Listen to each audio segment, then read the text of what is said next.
Hey, welcome to my YouTube channel, Valcomen. My name is Eunice.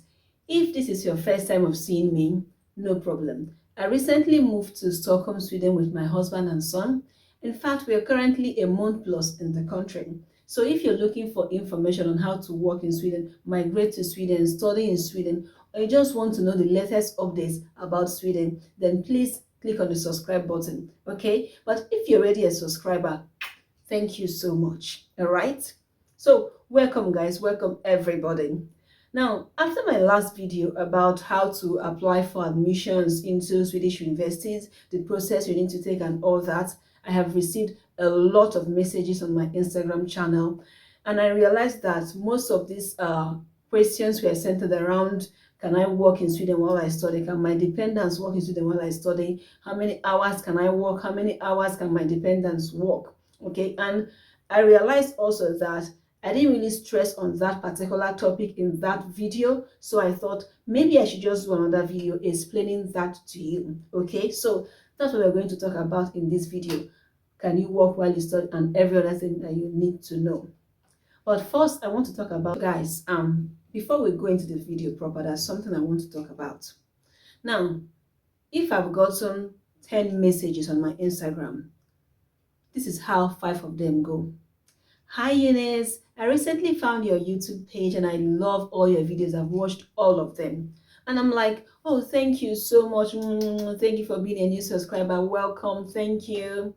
And they're like, I have a few questions to ask you. I hope you don't mind answering. And I'm like, sure, please go ahead. And then they go like, how can I move to Sweden with my family? Which route should I take? And I'm like, wait. If you have really watched all my videos on YouTube, you will know that that is all I talk about. In fact, I mention it in all my videos that I've posted on YouTube. If you don't know this, that means you never watched those videos. And if you didn't watch them, that means you lied to me. Precious, why are you lying? Why are you lying to me? Why did you lie to me? Why? Please, watch this video to the end, please. If you're looking for information on how to study in Sweden, how you can move to Sweden, I have the videos right there. Just scroll down, you will see all those videos. But if you have questions about the topic we're going to discuss today, just stick to this video to the end. I try to break down information as simple as possible, as simple as I can, because I know how it was for me when I was sorting out informations. I could watch maybe 10 videos before I can find the particular information that I want. So that's why I'm just separating all these videos so that it will be easy for you to pick out the one that you're searching for. So please try and watch all my videos to the end, because if you ask me what I've already said in the video, I will not reply. So please stick to the video to the end, okay? I'm not angry, it's fine. All right, let's just discuss about what we have today. Okay, so the question that I get is, can I work while I study in Sweden? The answer is yes, you can work while you study. Your dependents can work while you study. Your dependent here is your wife or your husband or your child. Yes, they can work while you study. Your resident permit actually doubles as a work permit here in Sweden, so you're free to work. Now, about how many hours can I work? How many hours can my dependents work? Well, you can work half-time or full-time depending on you. Your dependent can work full-time, of course. But for you who is the student here, I'm not really going to advise that you work full-time, because if you work full-time, it's going to affect your studies. And if it affects your studies and you don't pass, you won't be able to renew your resident permit, because you need to make 30 credits for you to be able to renew your resident permit. And remember, if you don't renew, your dependents won't have work permit again. So I would really advise that you as a student should not work full-time, except you know that you can juggle the two, that you can do full-time work and it won't affect your study, then kudos to you. But if you cannot, please don't work full-time so that it won't affect your resident permit, because you actually do need to read and pass your exams. But yes, you can work full-time. Your dependents can also work full-time. The third question is usually what kind of job will I get? What kind of job will my dependent get? Now, it all depends on your certificates and your experience. What kind of certification do you have? Are you a professional? The professional here is IT experts, engineer, chef, nurses, doctors. If you are and your dependent fall under this category, now there are high chances that you will get a good paying job because those jobs are jobs that are in demand in Sweden.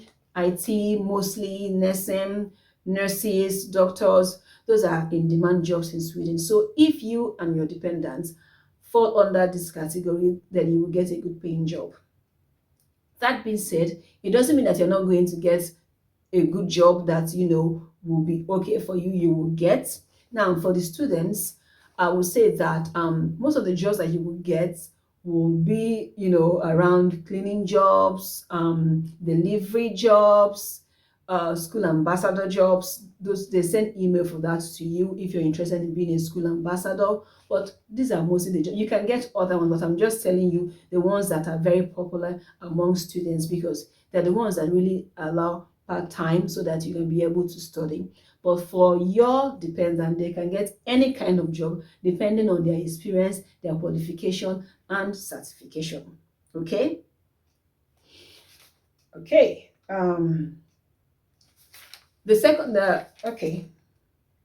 Another question is another question is, will my work be able to pay for my studies?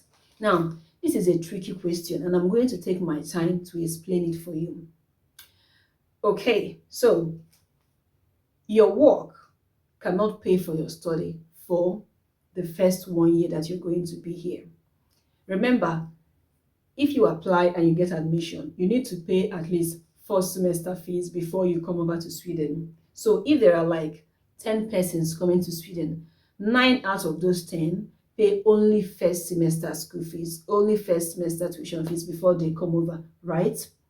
Now, the question is usually, can the work that I will get pay for my next semester school fees? And I want to tell you that no, it will not be able to pay for it. Why? You ask, why, Abby? Let me explain it to you. When you come into Sweden, you first of all need to apply for your person number.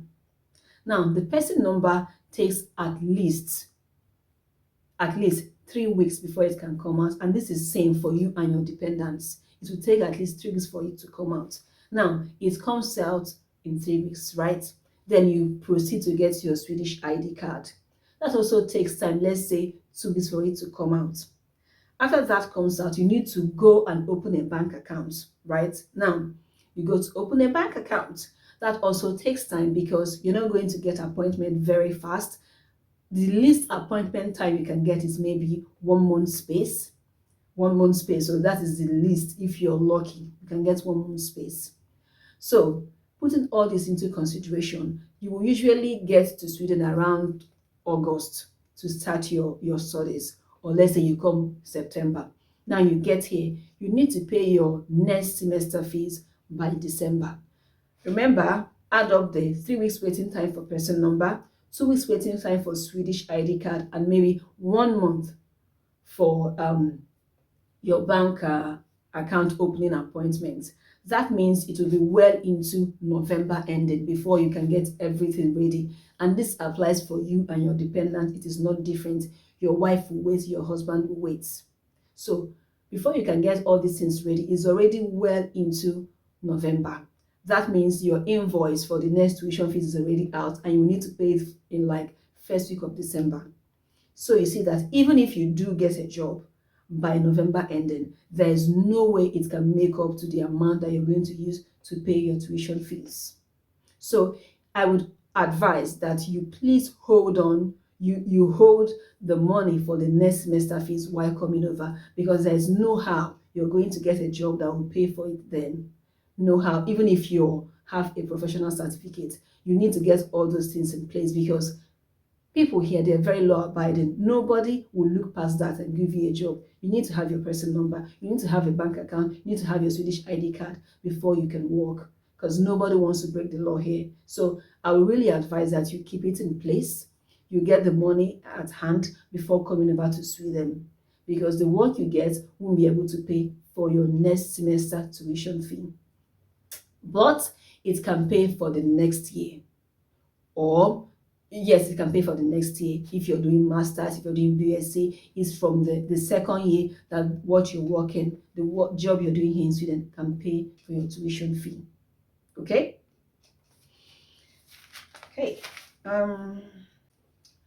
Okay, so another question that I get asked is, how much can I make while working? How much can my dependents make?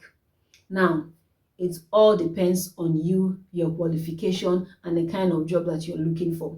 It all depends on that. If you notice, I don't like calling figures in my channel because I don't want you to run with the wrong idea. I don't want you to have this figure in your head of, this is what this lady on YouTube said, because reality is very different. So I don't want you to roll with a particular figure. It's possible that it will change. It all depends on your employer. So there's no point saying you will get paid 75 crores per hour or 125. It all depends on the kind of job you will get.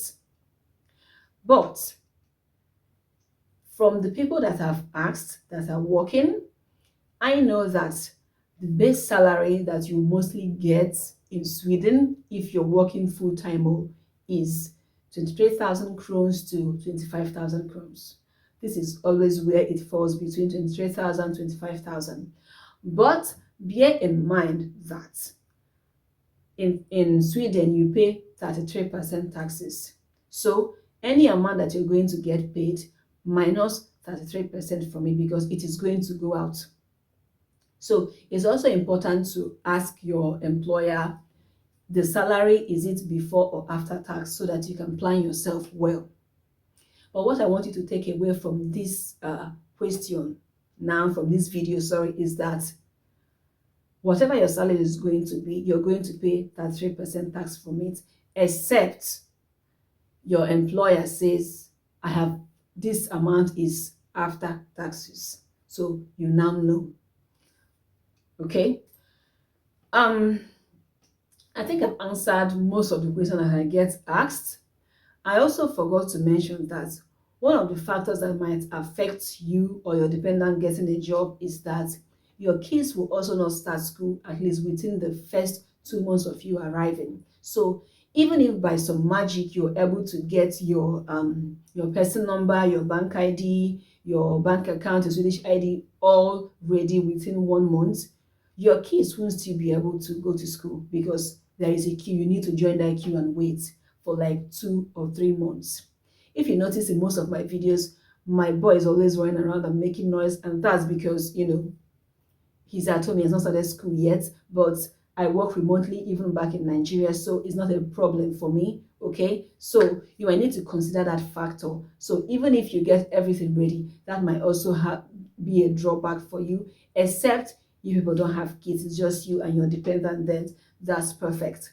But take this advice from this video: get your next semester tuition fee ready before coming, because work cannot cover that for you. By next year, it might be able to, it will be able to by next year, combining your salary and your dependent salary, then it can pay your school fees. But for the next semester, you need to pay by December. No, it won't be able to. Okay. All right, guys, I think I have answered enough questions about working in Sweden. But if you have any other thing that I forgot to mention, please drop it on the comment section and I will surely answer you.